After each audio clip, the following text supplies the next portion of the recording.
అందరికీ జేబీ. రాష్ట్రంలో 2 రోజుల నుంచి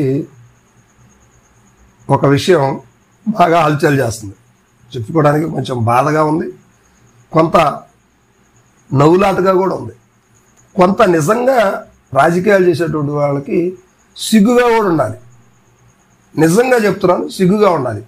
ఒక ఎమ్మెల్యేని పట్టుకొని పార్టీ వాళ్ళు కావచ్చు, బయట వాళ్ళు కావచ్చు, సరే తెలియనటువంటి వ్యక్తులు ఎవరో దారి కాసి మూకుమ్మడిగా రౌడీ మొక్కలో దొంగలో ఎవరన్నా దారి కాసి కొట్టారంటే అందులో ఒక అర్థం ఉంది. ఎవడో కక్ష పెట్టుకుని కొట్టాడు, లేకపోతే ఏదో అతని దగ్గర డబ్బులు ఉన్నాయని కొట్టారని మనం గతంలో ఇప్పుడు కూడా కొన్ని చోట్ల పేపర్లో చూస్తూ ఉంటాం. కానీ ఒక ప్రజాప్రతినిధిని, ప్రజల చేత ఎన్నుకోబడినటువంటి వ్యక్తిని, ఒక మెంబర్ ఆఫ్ లెజిస్లేటివ్ అసెంబ్లీ ఎమ్మెల్యేని ఒక కార్యక్రమానికి వెళ్ళినటువంటి తరుణంలో అక్కడున్నటువంటి అదే కమ్యూనిటీ పీపుల్, అదే పార్టీకి చెందినటువంటి వ్యక్తులు ఆయన్ని దారుణంగా కొట్టడం అనేది కొంచెం రాజ్యాంగ చట్టవిరుద్ధం అని చెప్పవచ్చు. కానీ అక్కడ పరిస్థితులు ఏంటి అనేది అర్థం చేసుకోవాలి కదా. సో ఇప్పుడు నేను మాట్లాడుతుంది నెల్లూరు జిల్లా కావలి గురించి. కావలి ఎమ్మెల్యే కావ్య కృష్ణారెడ్డి గారు, ఈయన 2024 ఎన్నికల్లో తెలుగుదేశం పార్టీ తరపు నుంచి గెలవడం జరిగింది. సో మంచి ఫేమ్ సంపాదించుకున్నారు తక్కువ కాలంలోనే. కొంత అవినీతి ఆరోపణలు ఉన్నప్పుడు కూడా ప్రధానంగా తెలుగుదేశం పార్టీలో వర్గపోరు కావల్లో ఎక్కువైంది. ఒక వర్గం నాయకులు ఏం చేస్తున్నారంటే వైఎస్ఆర్సీపీ తోటి టచ్లో ఉన్నట్టుగా ఈయన భావిస్తున్నాడు.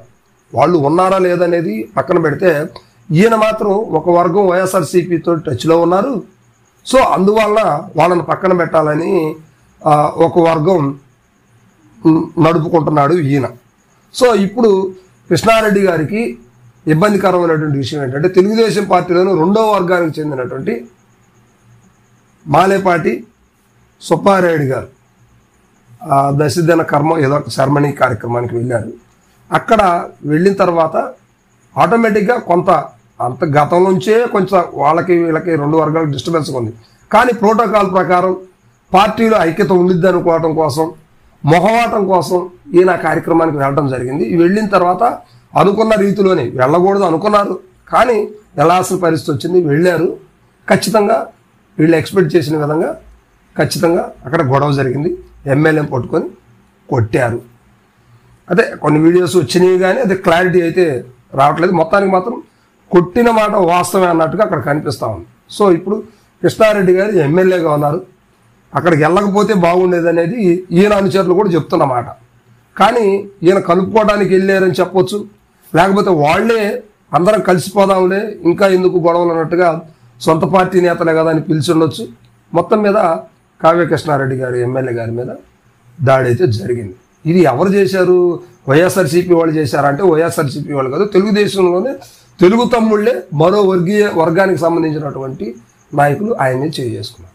సో మరి చంద్రబాబు నాయుడు గారు దీని మీద ఎలాంటి రియాక్షన్ ఉంటుంది అనేది చూడాలి. మరి వాళ్ళని సస్పెండ్ చేస్తారా, వీళ్ళని సస్పెండ్ చేస్తారా?